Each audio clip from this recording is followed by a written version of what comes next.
How do I get more protein into my diet? I'm Ashley Broder, your personal fitness, health, and lifestyle coach. I get this question a lot from new clients that are not used to focusing on protein goals and wondering, how do I do this? First of all, how much protein should we be eating?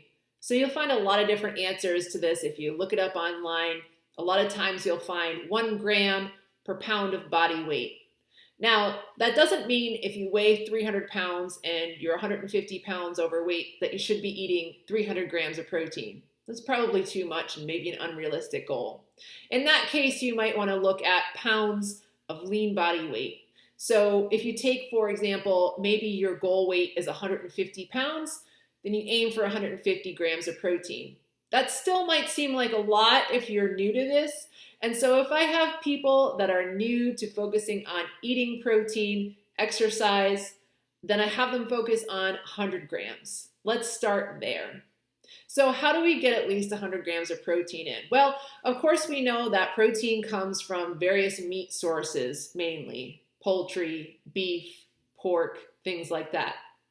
We can also get protein from dairy if we're looking at cottage cheese. There's high protein yogurts like Greek yogurt. Read the labels. If you're over at least 15 grams of protein, then you're in the high protein category.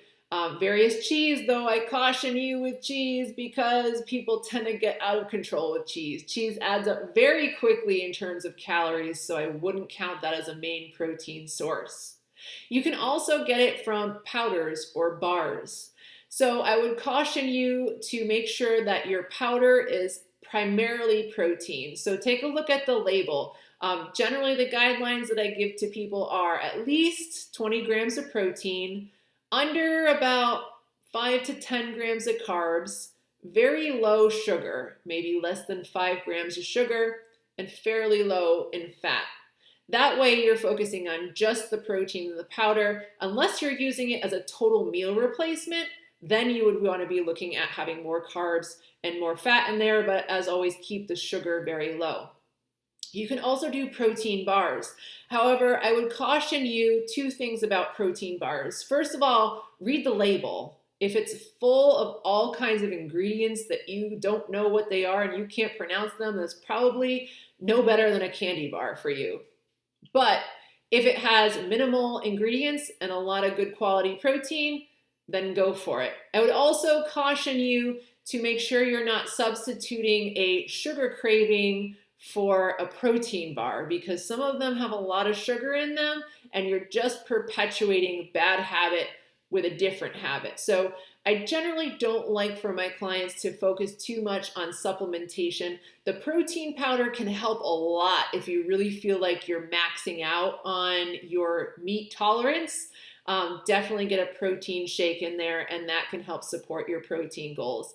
And then lastly, there are foods that I like to call protein boosters. They're foods that I would categorize as something other than protein, but they have a good amount of protein in them. Those foods might be quinoa. So quinoa, technically a carb because it's got the most carbs, but it does have like 10 grams of protein in it. Beans are the same category. Technically a carb, still has some protein in it.